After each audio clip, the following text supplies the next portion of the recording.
જય સ્વામિનારાયણ મિત્રો, આજે આપણે બનાવીશું ગરમીમાં પીવાની મજા આવે તેવી ઠંડી ઠંડી સિકંજી। તો તેના માટે આપણે 2 ચમચી શેકેલું જીરું લઈશું, 2 ચમચી કાચું જીરું, 1 ચમચી મીઠું, અડધી ચમચી સૂંઠ પાવડર, 1 ચમચી સંચળ પાવડર, 3 થી 4 એલચી અને 1 ચમચી આપણે આખા મરી લઈશું અને 1 વાટકી આપણે સાકર લઈશું। તો આ બધી વસ્તુ આપણે સિકંજી બનાવવા માટે જરૂર પડશે।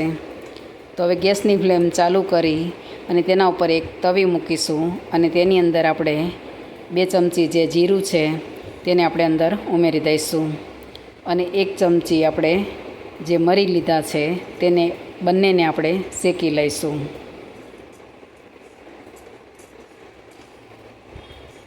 1 થી 2 મિનિટ થશે શેકાતા, બ્રાઉન રંગના થાય ત્યાં સુધી આપણે તેને શેકી લઈશું। તો આપણું જીરું છે તે હવે જીરું અને મરી છે તે શેકાઈ ગયા છે।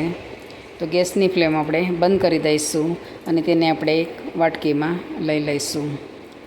જીરુંને ઠંડા થઈ જાય પછી તેને આપણે મિક્સર જારમાં લઈ લઈશું।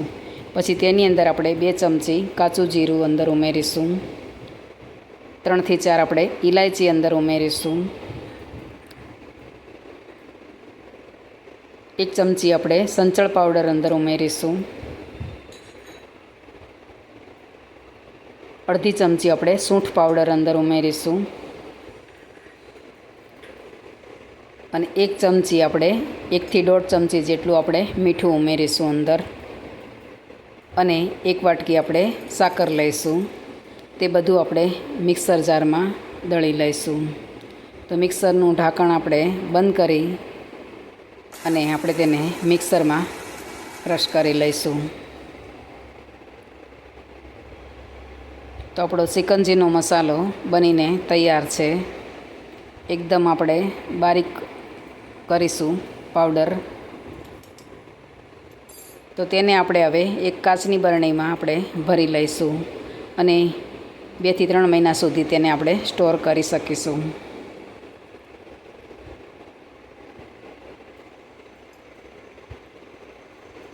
તો આપણું સિકંજીનું પ્રીમિક્સ બનીને તૈયાર છે। હવે સિકંજી બનાવવા માટે આપણે 2 ગ્લાસ જેટલું આપણે ઠંડુ પાણી લઈશું। તેની અંદર આપણે 2 લીંબુ નીચોવીશું। લીંબુ નાના છે એટલે 2 લીધા છે, નહીંતર મોટું હોય તો 1 લીંબુ નીચોવીએ તો પણ ચાલે। મારી પાસે નાના લીંબુ હતા એટલે આપણે 2 લીંબુ નીચોવીશું અંદર।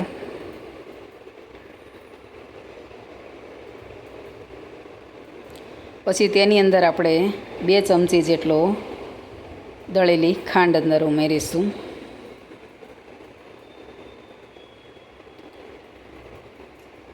પછી તેમાં આપણે સિકંજીનો મસાલો છે તે અંદર 2 થી 2.5 ચમચી જેટલો અંદર ઉમેરીશું અને તેને સારી રીતે હલાવીને બધું આપણે મિક્સ કરી દઈશું।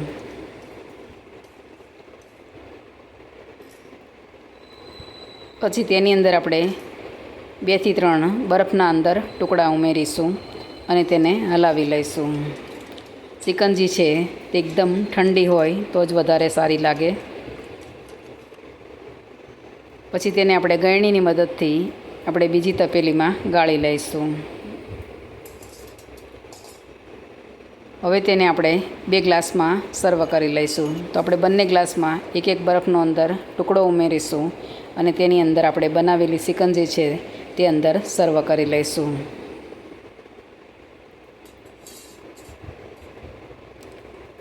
પછી તેની ઉપર આપણે લીંબુની સ્લાઈસ છે તે ગાર્નિશ માટે લગાવીશું।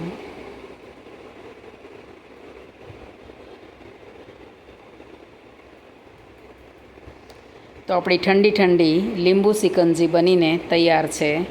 જો તમને મારી રેસીપી ગમે તો તેને લાઈક, શેર અને સબસ્ક્રાઈબ જરૂરથી કરજો અને કમેન્ટ કરીને કહેજો કે તમને મારી રેસીપી કેવી લાગી અને બેલ આઇકન દબાવવાનું ના ભૂલશો કે જેથી કરીને તમને પહેલાં નોટિફિકેશન મળે।